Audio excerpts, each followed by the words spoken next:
All right, we're recording. Awesome. Yeah, so as Jillian mentioned, I'm one of the tech leads here in San Diego Women Who Code, and I am super excited to introduce our speakers this evening. We have Rocio Montes, who is a senior engineering manager at GitHub, and we have Leah Zhao, who is a principal engineer at JLLT Data Group. And if you're not familiar with the system design interview, it's that portion of the hour-long interview where you're just staring blankly at a whiteboard wondering what to do. And so that is why you're here tonight, to basically figure out what you're supposed to be doing. And luckily we have a principal engineer and a seasoned expert who has been my mentor back at Intuit. When she was a staff software engineer, and I watched her grow into her role as an engineering manager. That's Rocio is who I'm talking about. And she can kind of give you the insights of both creating these type of questions and what a manager is looking for to evaluate on them, as well as how you can tackle them as an engineer. So without further ado, I just want to hand it over to Rocio and Leah. I am super excited. Thank you so much for being here today. Thank you so much, Matt. It's so crazy how a couple of weeks ago we were both adding to it, and now we are on to our next adventure. So that is always fun. All right, let me get positioned here with my screen and everything before I start. All right, so yes, welcome to this session. Thank you so much for coming. We will be giving you the keys to the system design interviews. Usually the most common questions are about algorithms and very straight up questions about what algorithms you need to solve. But with, system design interviews, like Matt said, it's more of a time where you're like, oh my gosh, how do I even tackle this? So hopefully by the end of the session, you will be able to know what to expect and how to go through that. Yes, I'm Rocio here, and I'm very excited to be here with you. I am very active in the women in tech communities, so it's definitely always a pleasure to join and to meet more people. Definitely, I want to make myself available to all of you. If you ever need advice, follow me on LinkedIn, and happy to chat. Leah, you want to go? Yeah. Hi, everyone. I'm super excited to do this talk with you guys. And I'm also very interested in, connecting and mentoring and, just shoot me. I'm also on LinkedIn, so shoot me any questions you have. Love to connect. Yeah, so looking forward to this event.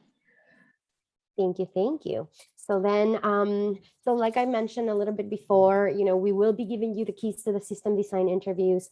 But while we do that, we're actually going to walk through a real example of what a design question is and how to go about that. And then at the end, we're going to have time for Q&As. There are a couple of things that you need to think about when you are going through a system design interview. And the three of them, well, there's three things that we want you to definitely think about and focus on when you are going through an interview like this. The first one is that you actually need to break down the problem. When you're given a problem, you don't want to get overwhelmed and think through all of the options that you can, but actually break it down. And we're going to go into details on what can you do in order to do that. Then obviously you have to think about the overall design on an end-to-end basis and what can you do. We are going to go through what can you do to do that. And then last but not least, you always have to think about performance and how is your infrastructure and your system going to behave under load. So it's always good to think about performance when you are doing a design interview. So with that said, we're going to start by choosing what will be the design question, right? And at this time, we're going to try and design TikTok. So that would be pretty much the prompt that you would get from an interviewer. How would you design TikTok? Obviously, it is very convoluted. TikTok is massive and it has a lot of users. But at the same time, we're going to give you tricks about how to actually break down the problem. So in order to break down the problem, you first have to understand and scope your problem, right? Designing TikTok, like I said, can be massive. Like how many features TikTok has? So many. Every little button is one new feature. And one of the first things that you need to do is to try and scope a smaller version of the problem that you're given, and make sure that you are sharing that with your interviewer, and sharing that you are thinking, okay, I'm not going to do this big massive thing, but here are the things that I want to focus on.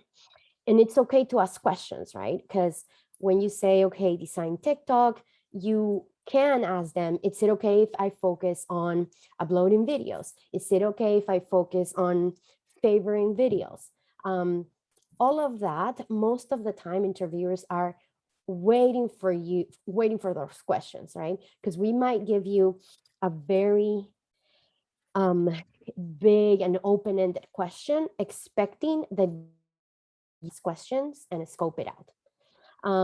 One of the things that is true for any interview is that you should think out loud, because if you're just and it's okay to have moments of silence, but when you are in those moments of silence, a lot of things are going through your head, and it's okay to think out loud, to talk through what are you thinking, to talk through your thought process, because that helps the interviewer know that you're just not having this blank mind, but in fact that you are breaking down the problem, that you are thinking about scoping, and to listen to your thought process.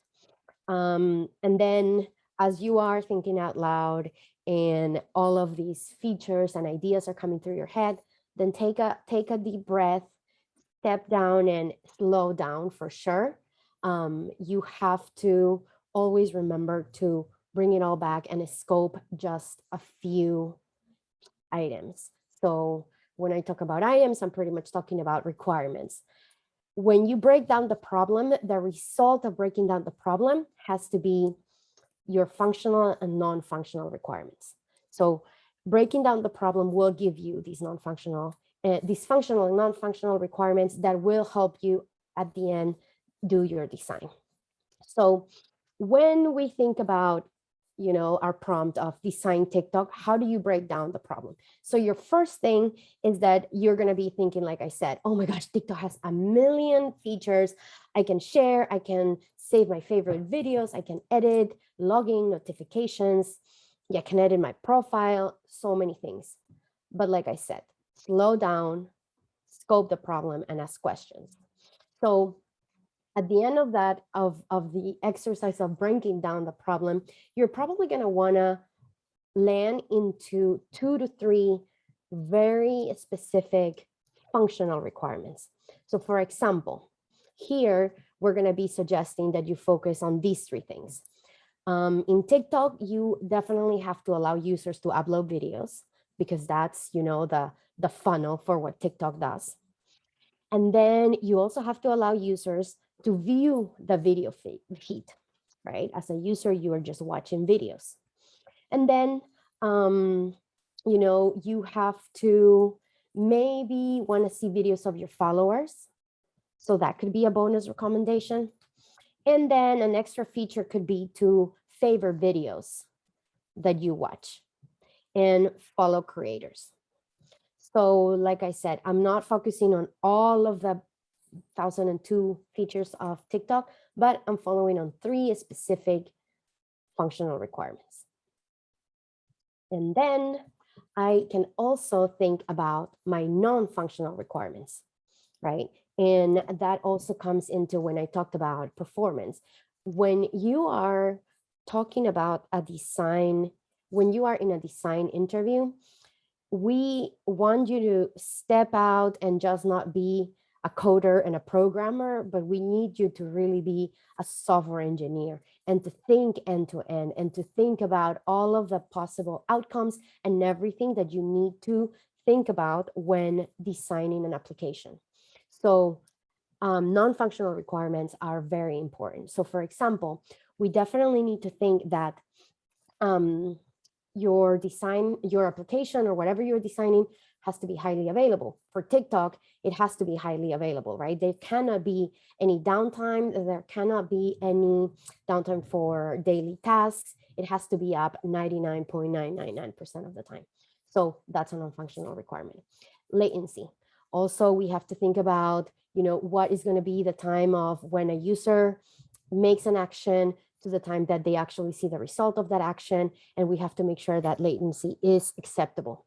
How are you going to scale, right? You can estimate about these scalability issues. You can estimate about storage. So for example, here I put that I'm going to have 1 million of daily active users. So that's something that you can say that you're going to consider. I'm doing also storage estimation. So, okay, if I want, a user to upload 2 videos per day, and these videos are 1 to 3 minutes long. Each video could be like, 5 megabytes. So that would be for 2 videos each day, that would be 10 megabytes per user per day. So you can kind of estimate the storage that your application is going to need. So with all that, you pretty much can just like talk to your interviewer and say, is it okay if I focus on all of these features to go ahead and start drawing out the design? So as an interviewer and an assessor, I expect for you to focus and to cut scope. In fact, it's a lot more easier when I hear people saying, can I just like focus on this small part? Because then that means the interview is going to flow better. I'm going to be able to really hear your ideas instead of you going all around and giving me little bits and pieces of things that just don't add up to an end-to-end design. All right. So with that said, Leah is going to take it on. Okay, let me share my screen. Can you guys see my screen? Yes. Cool. So next, so now that we have like the requirements, the next step is to kind of now think about the overall design. What, interviewers are typically looking for is, can you design sort of the overall system? One thing to think about is you want to start at a high level and then you want to drill down. So it's not, I see a lot of this in interviews where, you have the functional requirements and then immediately you jump into database design or immediately you jump into an API design. But that kind of so what you want to do is you actually want to bring the interviewer on a journey with you as you're designing. By jumping into a specific piece, it often disregards the use case where it's often lost while you're trying to communicate and design. So it's best to kind of take a step back, look at high level, like what are you trying to solve, and then think about the end-to-end process. And specifically, like for the end-to-end process, there are components you want to think about. So there is definitely APIs. There's definitely backend services. Maybe you will have offline processes. Maybe there's network architecture that you want to think about, and also data store. Like where is the data going and things like that. So that are all things you should think about in this end-to-end process, and think about with the idea of the use cases you're trying to solve, which you have defined in the functional and non-functional requirements. I would say initially you want to definitely focus on the functional requirements because what the interviewer is looking for is actually, can you solve this problem? So like a key thing is, identifying the system components, like what kind of components will you have to make sure that this use case is met and functionally it works. Then you want to kind of design the data model, making sure that information are flowing through your system.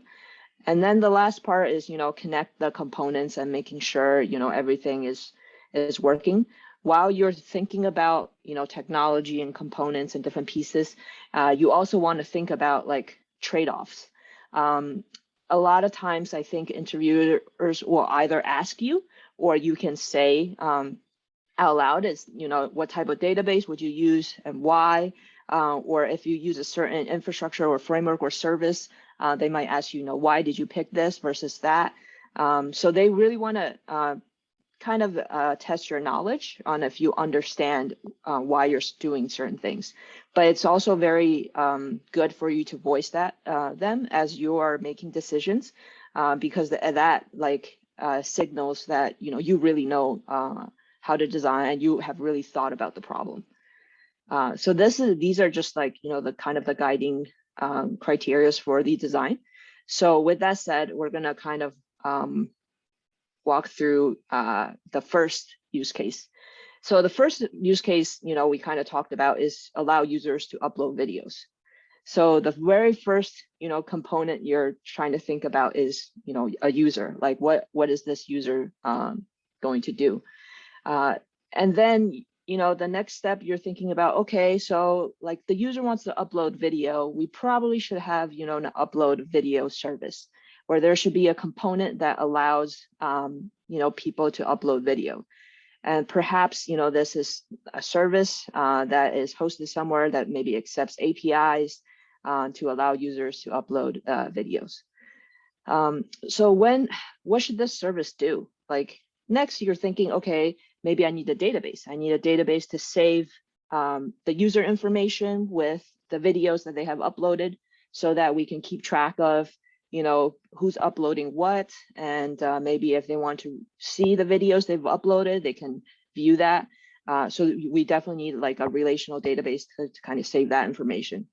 One question that might come up here is, why did you pick a relational database versus a NoSQL database? And that's, really something for you to kind of think about and then explain why you picked relational database versus NoSQL.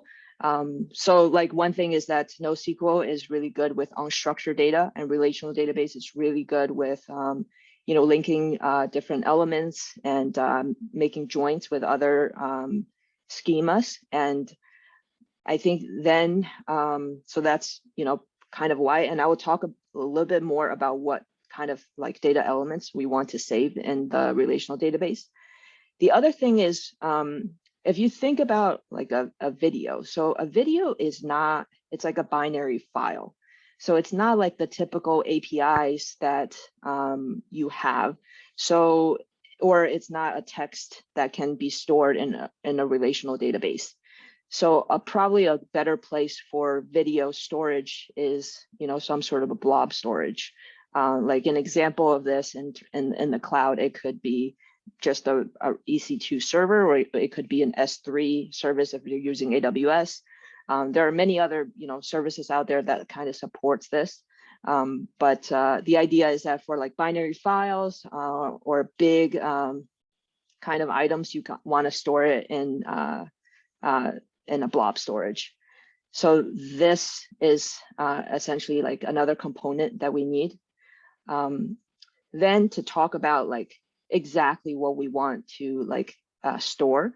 So for like this relational database, we probably want to have, sort of video table where we have the user ID.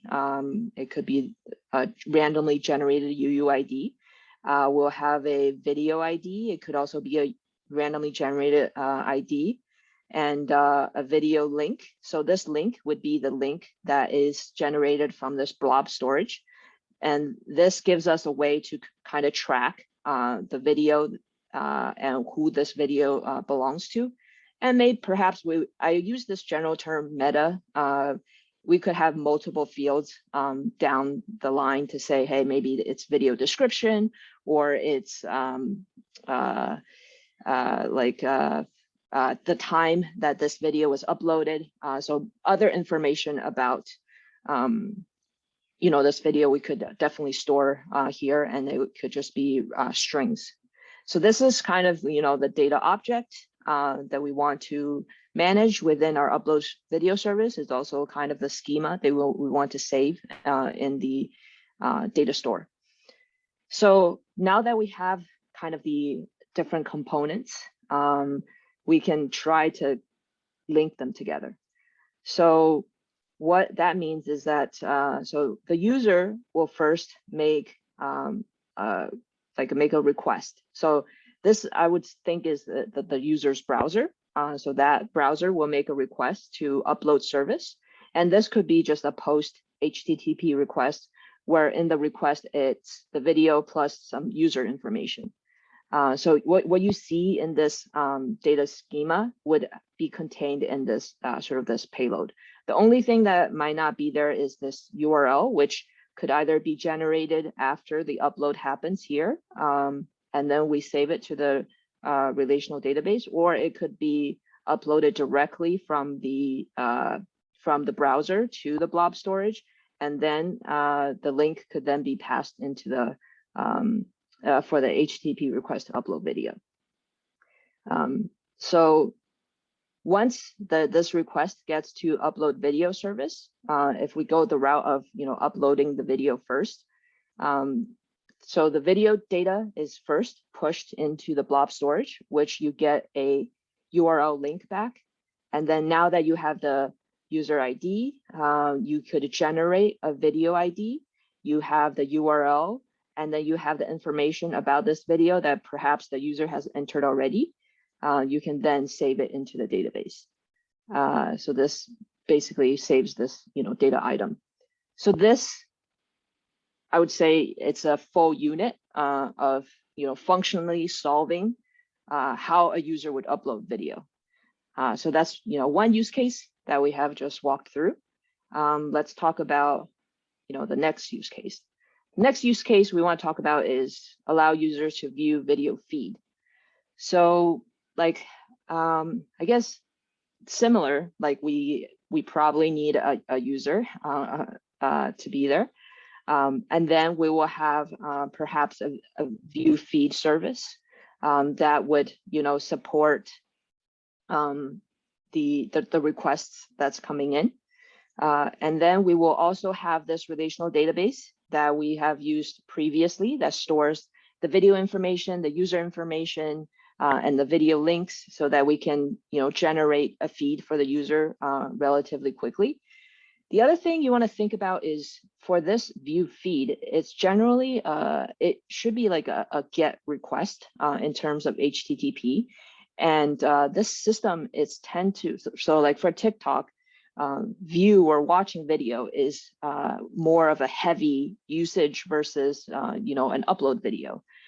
So like perhaps like one way we could do this is the video feed, we would basically, get the information from the relational database, and then we would, generate some sort of, sort some sort of a feed and then return it to the user.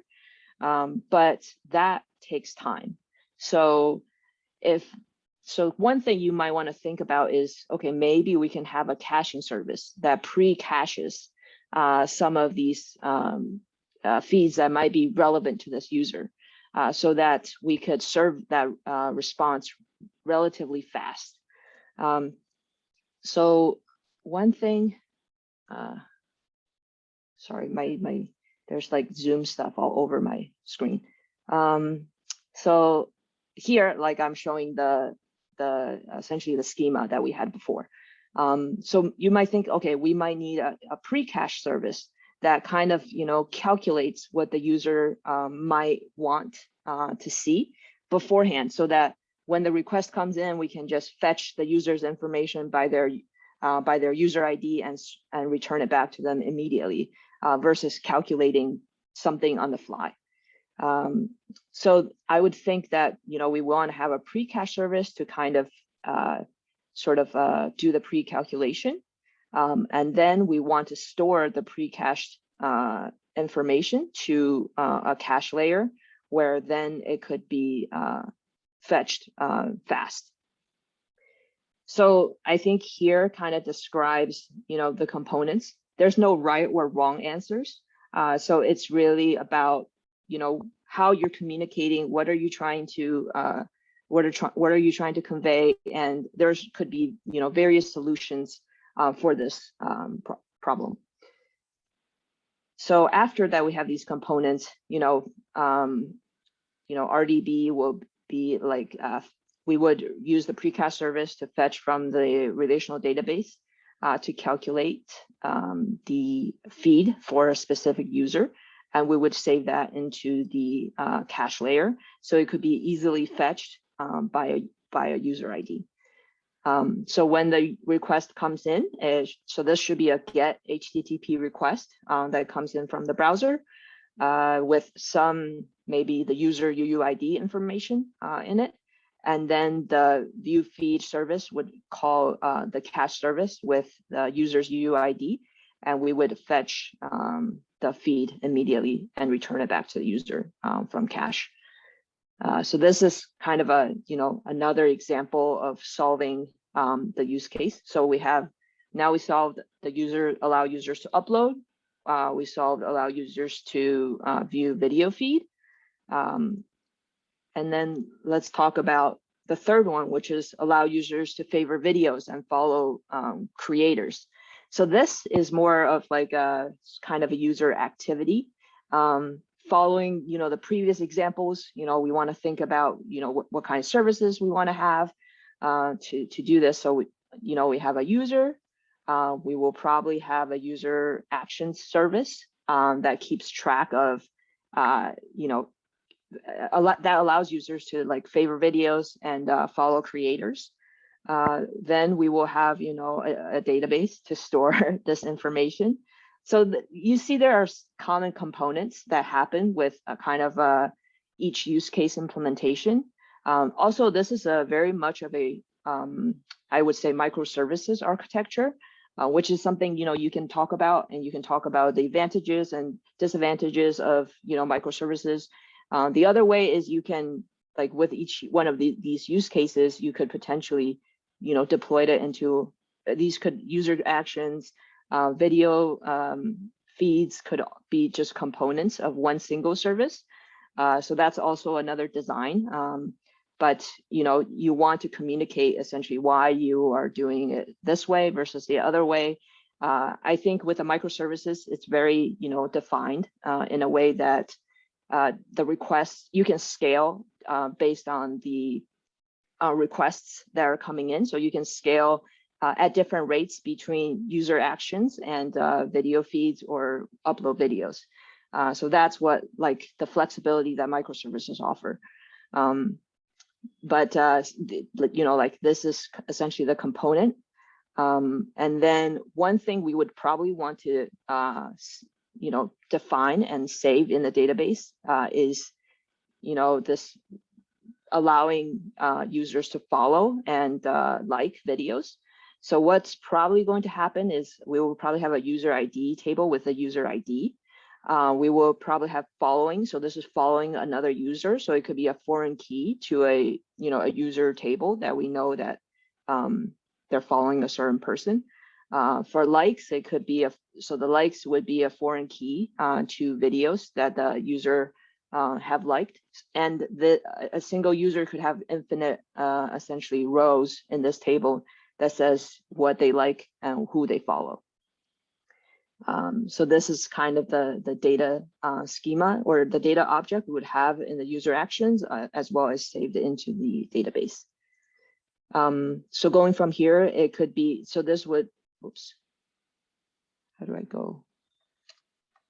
So this would be like a post request, maybe a button click of follow triggers some sort of an action, and then we record the user ID and look up the either the creator or the video they want to follow or like, and then save it into the user actions or process it in the user actions and save it into the database.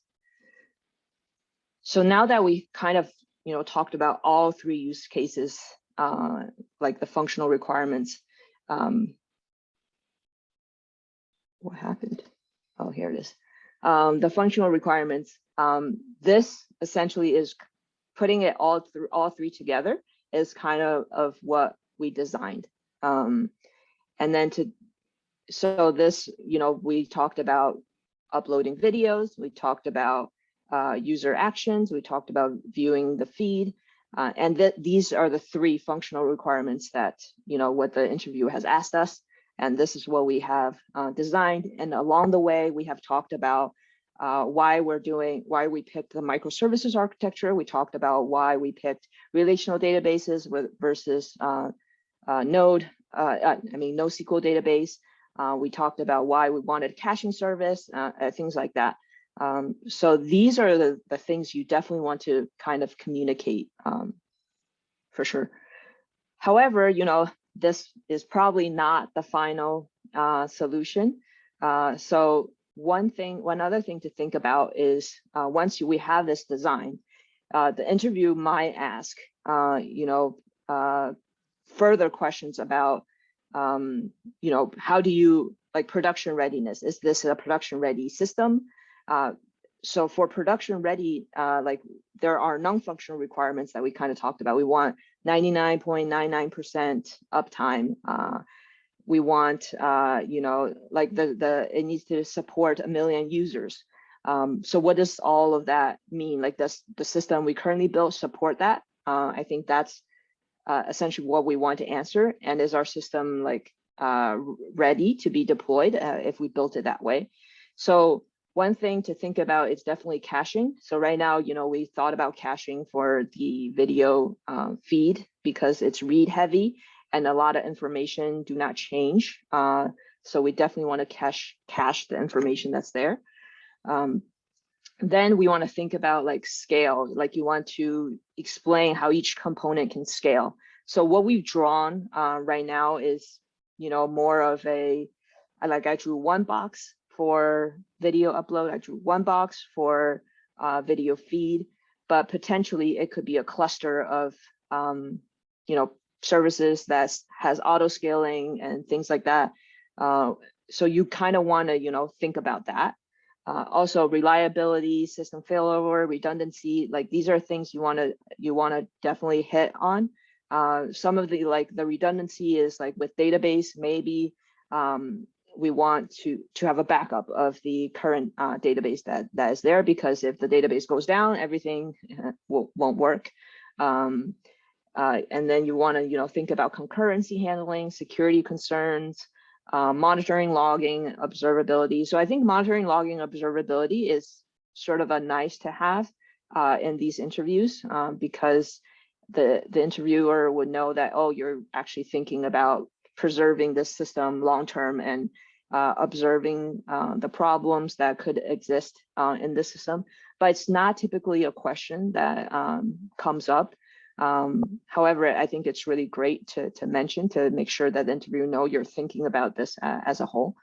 So with all like these things that's here, what potentially could happen with our system is that maybe we want like a content delivery network where we could this is essentially like an Akamai layer where requests are coming from different regions, and those regions traffic are routed to that, and the most frequent accessed contents are cached at each region's layer versus refetching it every single time from the database, from the blob storage, things like that. So this would really help, if this is if TikTok is a global application. So like if, users in China can access it through the network in China, like the location of the files is closer to them, or the users in, in Europe would be able to access it through the network where the content is closer to them, so it would be faster. The other thing is, load balancer. You kind of want to have a load balancer in front of your services so that it can round traffic equally. So perhaps, in the diagram, we only had an upload video, user action, view feed. These could be one instance, or it could be a cluster of instances, so that when one of these one instance of a upload video, goes down, the load balancer would know not to route traffic to that instance. It would route traffic to the active or healthy instances. So this reduces, bad experience for the user, and it maintains sort of uptime for the application. You can think of it the same way with relational database too.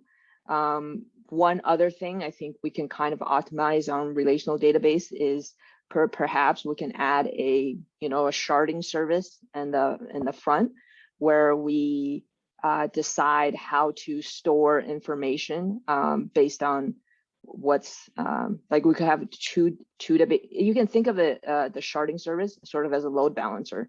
Like as requests come in, if the request is from like let's say California, then it should go to database 1. If request is from Connecticut, then it should go to database 2. So it's very flexible, and you can make it locational driven. You can make it demographic driven. So there's a lot of things you can do, but it really depends on the use case. The other optimization I think we could do is this read-only database, which is we're writing a lot of information into the database, but for caching and of the feeds, we might want to just read it because it might be frequent access. So it's probably good for us to have a read-only database where we just read information so that the requests are fast, or the connections are always available there versus connection being hogged by someone writing a large amounts of information into a database.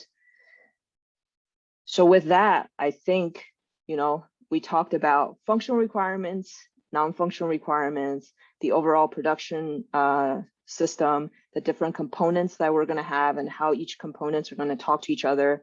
So I think if we do this, we could build TikTok. So yeah, and I would say this is one solution. There could be many different type of solutions. And what the interviewer is kind of looking for is, can you come to a solution, and can you give reasons to why you designed it in a certain way? With that, I think the last part is to kind of summarize. Like these are definitely things you should do. Don't forget to practice with a friend. There's a lot of materials online, YouTube's. I think it's really good to, sometimes just think about how certain things are made. Like when you're like using Yelp, or when you're using YouTube, or even like Facebook, maybe just ask yourself, how do you design? How did a person design Facebook? Or how does this function work? So I think those are, really great to think about.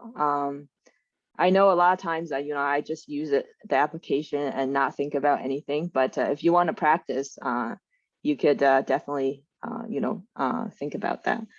And then you want to review concepts. So like concepts like caching, concepts like load balancers, or content delivery network, or there are many different type of services available. Like there's also queues, messaging, like a lot of things that help with creating a product.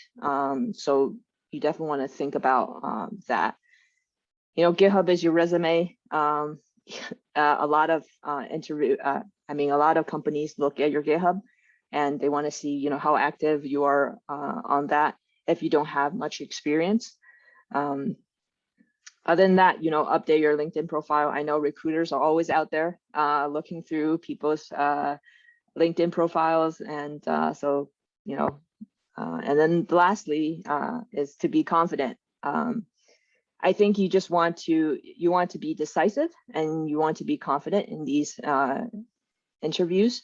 And yeah, I think that's it. I think we can move on to a Q&A.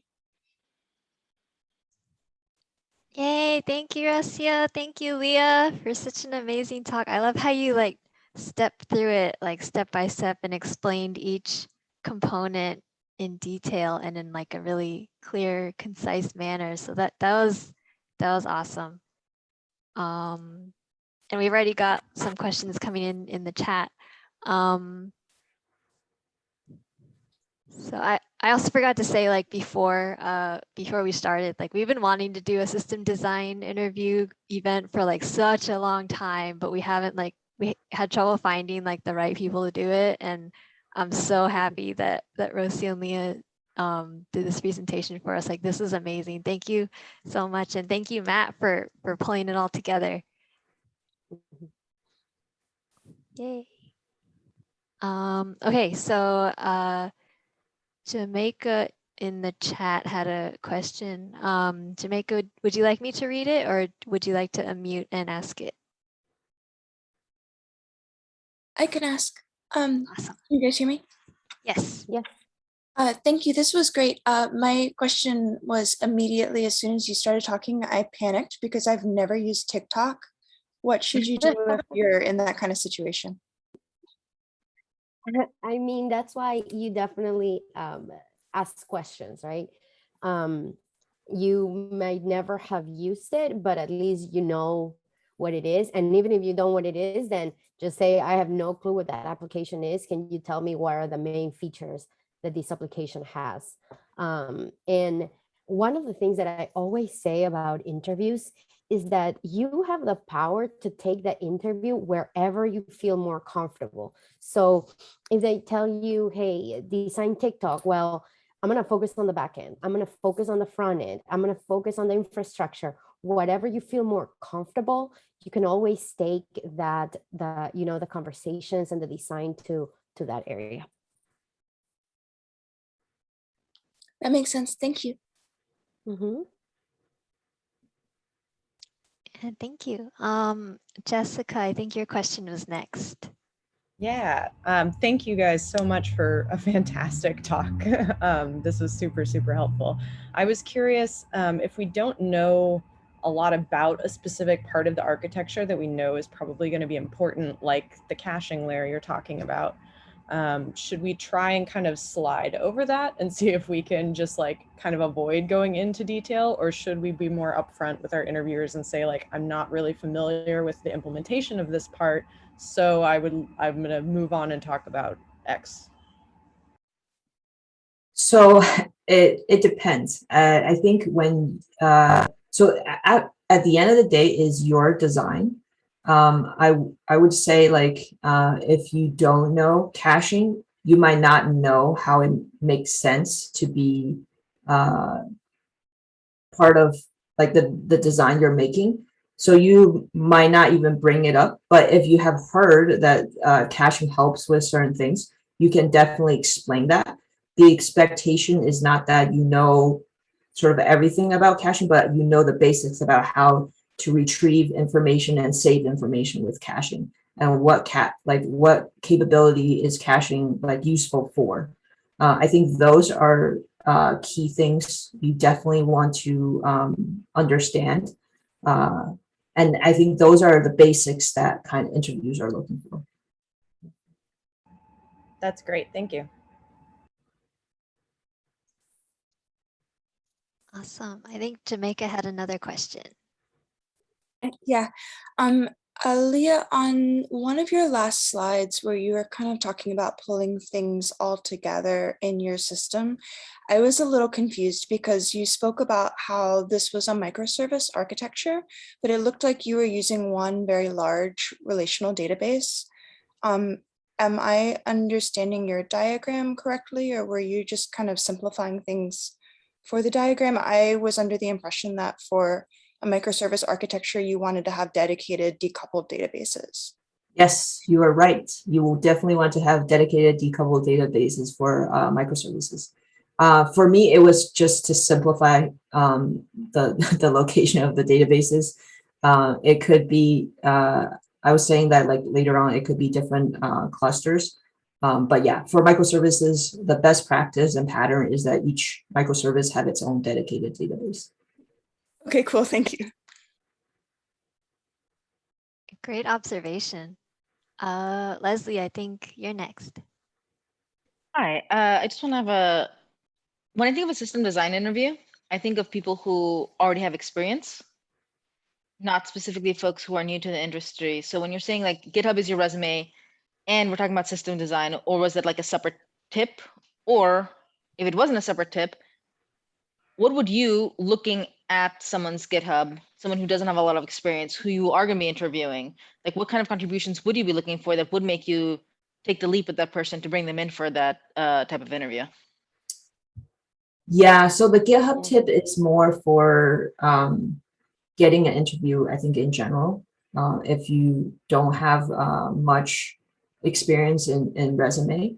And it's kind of a second check, I would say, for recruiters to look to see your contributions and things like that.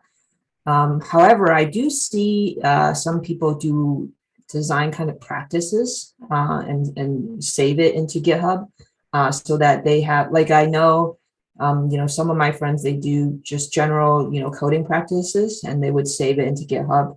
And then there are also, like, I think design practices where you kind of write the skeleton services that you will have, and maybe you will save a lucid chart or like a diagram in the database, in GitHub, so that you have reference to, and maybe perhaps if other people are interested, they can look at. But I think that's from the design perspective, I don't see it as often, but definitely the coding part is what more we were kind of emphasizing. Yeah, and to also to comment, Leslie, on the first part of your question when you said that design interviews are only for advanced or more higher ups. Adding to it, we did design interviews even for interns. The structure of the interview was algorithms and design interview, because that is for us pretty much the key difference for a software engineer to really understand end to end, and whether they talk about performance, whether they talk about infrastructure, if they talk about testing, you will definitely see that in their thought process, they do have the knowledge of a system. Obviously, expectations are absolutely different if you're talking to an intern versus a principal or staff, right? But still, we do ask those questions. All right, that's awesome. Yeah, and I would say, like, the focus for entry-level design questions is maybe not so much on performance and scalability, right. And it would be more focused on data structures, API definitions, like maybe components within a class or different classes that you will have to make sure the service works. So it's kind of more like that. Excellent, thank you. Awesome. Looks like Kaya has a question.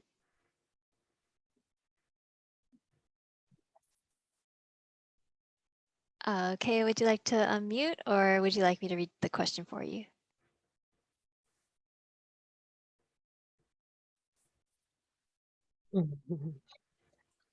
Okay, I'll read it. So Kaya is asking, how important is it to cover corner cases during the design process? I think it's definitely good to talk about at the end, but I want to say you want to focus on the solution first. Like the use cases, you definitely want to cover before you, because I think at times I find, some people, they think very broadly initially, and they think about all the use cases or all the corner cases, and it kind of distracts them from the actual solution.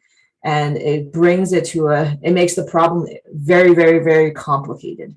And so I think you want to take the approach, like, solve the simplest problem first, and then you want to attack on these use cases. And sometimes, the corner cases could be a corner case that you would not solve because A or B or C, like, because you can explain through, like, the business use case that, hey, maybe most of the customers are going to do this, and we don't need to, solve for this because it only happens 1% of the time or less than 1% of the time. So that's really up to you to kind of explain. But I would say you want to bring those corner cases up at the end and then kind of propose, a solution to solve it, or maybe it's something that you decide that we're not going to solve. Yeah, it goes back to what we talk about scope, and you definitely has to scope out very specific use cases and functional requirements, and you can definitely get tripped or tricked if you talk about an edge case and your simple design for some specific scenarios is not going to handle it. So then you're going to be in trouble. So I definitely like Leah's suggestion. Yeah, great question, Kea. Oh yeah, she says thank you in the chat. So I'm gonna say if you would like to ask your question verbally, go ahead and raise your hand. Otherwise, if you write it in the chat, I'll just read it. Just that might be a little bit more efficient. So Carla was asking in the chat, could you give an example of a good system design in the real world? Oh wow.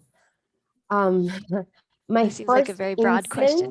Yeah, my first instinct is to say I don't think there's ever a perfect system design. It's so hard.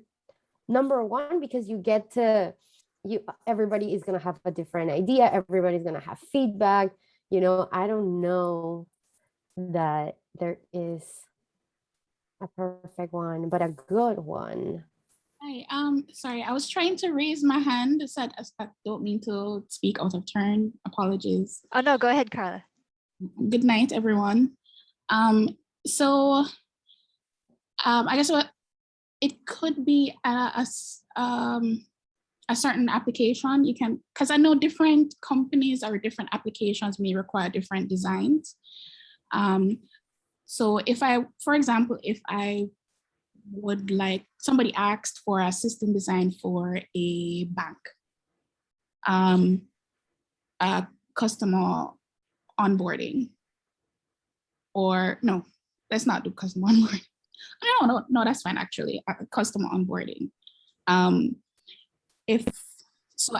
would be aware of the series of steps to onboard a customer. However, in terms of the items that were mentioned, I may have missed some of the slides, but in terms of like caching, scale, reliability, concurrency handling, and monitoring, etc. I wanted to know how could that be implemented into that kind of workflow.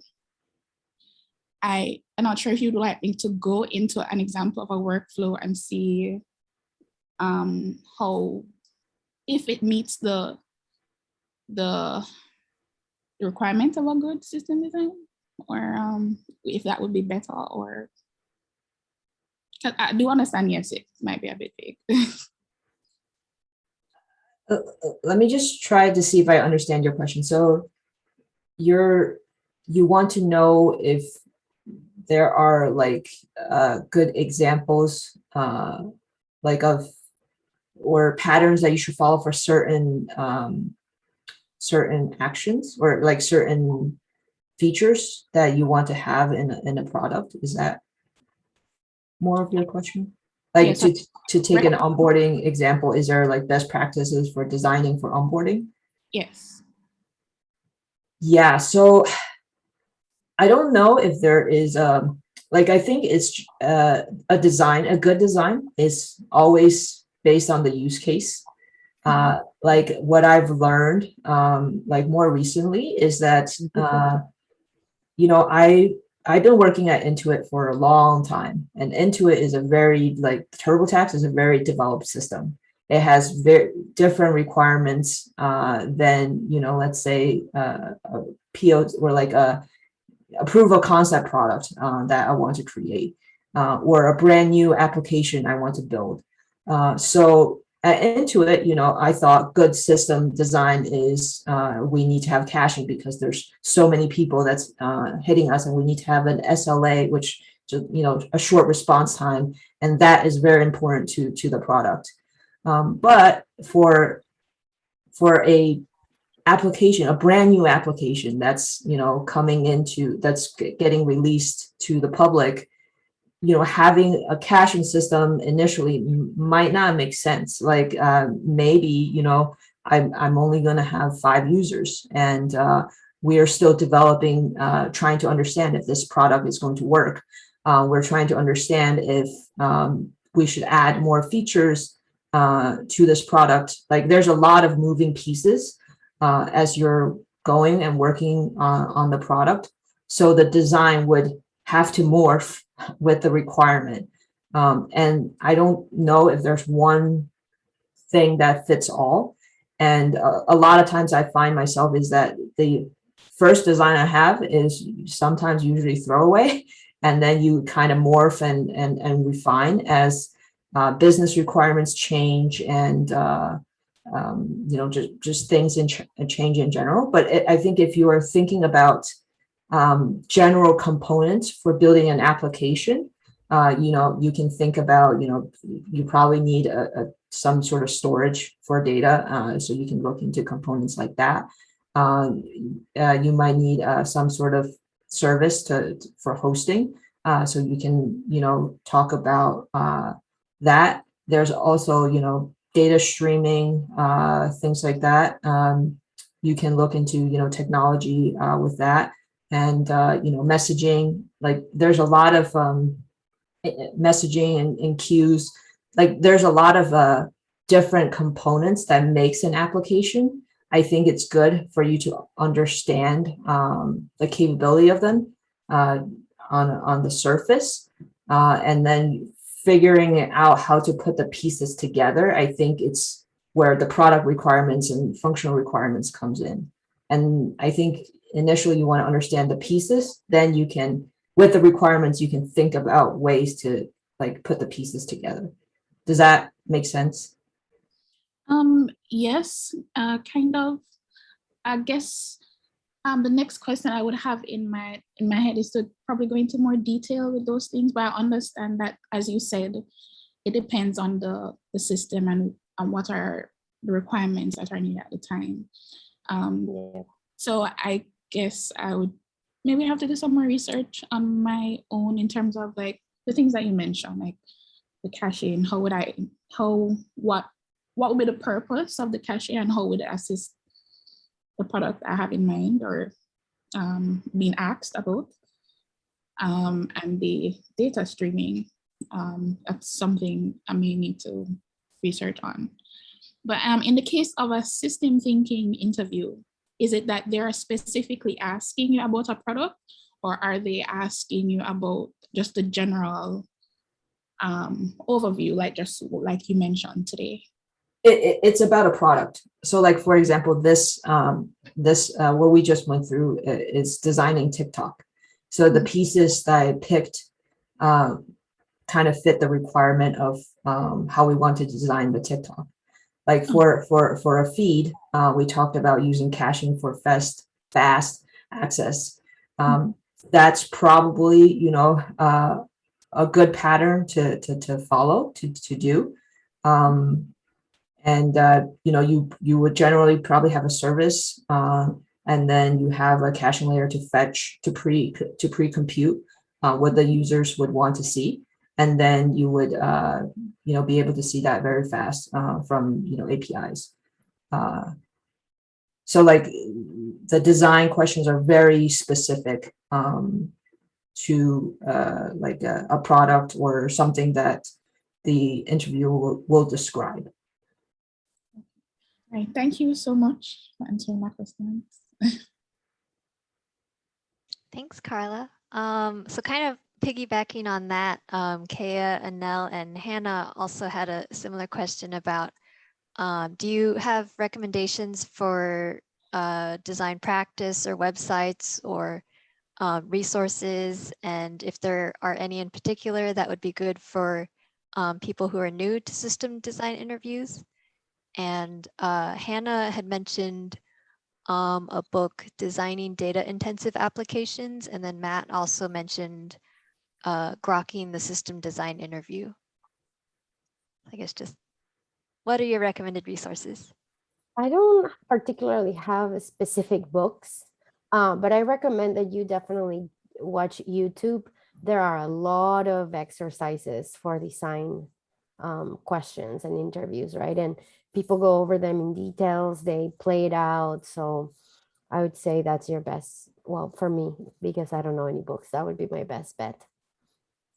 Yeah, I've actually seen the grokking the system. I really like that one as well. But other than that, yeah, I feel like it's yeah, I think it's, for me, it's more of thinking like when you're using the apps that you're using today, think about how you would build it. And then, you know, you can look it up online or how they're built, things like that. I don't really have any specific resource recommendations. Hi, I had a question. You were mentioned, hopefully you can hear me. Yes. Okay, so I wanted to talk or ask a question about that at scale question, just after I've laid out everything during the interview and they ask, well, how would you scale this? I feel like I'm most scared of that question. And a couple of things I think you mentioned was like including like maybe load balancing to multiple servers or using a CDN to get the resources closer to the users. If as far as the concurrency part, like in the database part, what are some examples of how to scale those particular items? Yeah, so I think you can look at scale in a couple ways. I think one is, let's say if we built one single service for TikTok and every component was there. One thing you want to talk about is, you know, if there's 1,000 requests or 1 million requests come in, or 5 million requests come in, like I think there's a concept that you need to understand, which is for a single instance, it can only serve so many number of requests per second. With that in mind, the way you would scale that system would be to add multiple instances, so that you know, so that the request can be served all at the same time through other instances. So that's, I think, a major concept to understand. The other thing is, you know, why a load balancer is important is because when you have multiple instances, it's easier for you to manage. The load balancer basically manages where the traffic goes. You also don't want, when you have multiple instances that's doing the same thing, you don't want all the traffic that's coming in to be directed into a single instance and not really, the load is not really distributed to the rest. So it didn't matter that you scaled up if all the traffic is only going to, you know, 1 or 2 instances. So that's, you know, kind of, you know, where the load balancer sort of comes in. So you want to think about, like, there is a limit on how much traffic a single instance can hold. And when you add more instances, think about how you would manage the traffic going to those instances. And I think that's where, you know, sort of a load balancer comes in. So that's one where you're scaling horizontally, basically just duplicating the same service. The other way to think about is, you know, maybe duplicating the same service is not efficient because maybe only certain API is hit, you know, a lot, and some APIs, maybe one API is hit 1 million times and the other API is only hit like 10 times. So you might want to separate or break up your system where the API that's hit 1 million times can scale horizontally. That way, while the resources for the, you know, 10 TPS APIs can, you know, stay as a single instance. That's more like another way of scaling. And I think that's kind of what the interviewers are looking for. Okay, great. Thank you. That's a great answer. Thank you so much. Great question. I was wondering about the scalability aspect too. So thanks for asking that. It looks like there aren't any more questions in the chat, but if anyone does have any last minute questions, feel free to write it in really quick.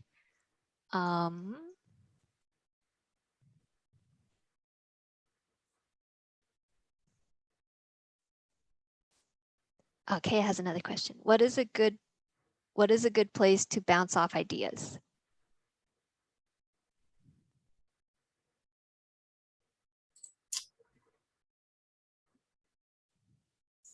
Your friends. I'm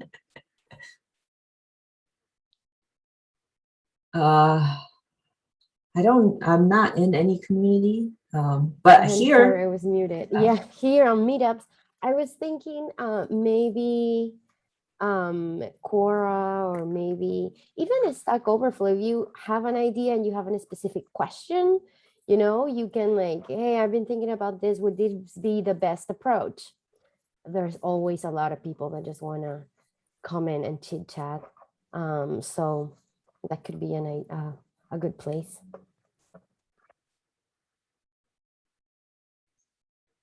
Regina also mentioned that Women Who Code Slack groups would be a good place. And Leslie reminded me that Women Who Code San Diego, we occasionally have a bring your own project event. And Martha, who organizes those, is actually on the call. So Martha, if you'd like to pitch it, let me know. Otherwise, I'll just pitch it really quick. Yeah, so the bring your own project events are we just hang out and hey Martha. Hey, sorry. Yeah, well, the bring your own project events, we try to get those in every couple months or so. But basically, you're able to bring your own projects and work kind of solo, but in a group. If you're struggling with something, we do have kind of like different check-in times where you're able to like share your progress, share what you're working on, and then others can kind of like chime in and help you or give you ideas as well. So that might be another resource, and that's geared more towards the individual, where everybody brings their own project that they're working on, and in the group themselves they might have someone might have, you know, some experience, others might not, and so but it's a good kind of a space to at least kind of explore as well. Yeah, I think we need to get another one of those on the books, get another one scheduled, because I really like those events.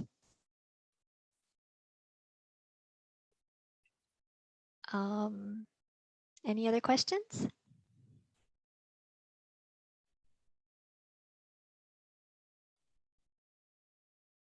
Cool. Thank you again to Rocio and Leah, and for Matt for planning this event. I'm gonna pause the recording and then go over some of the upcoming events we have going on. But thank you again. Thank you.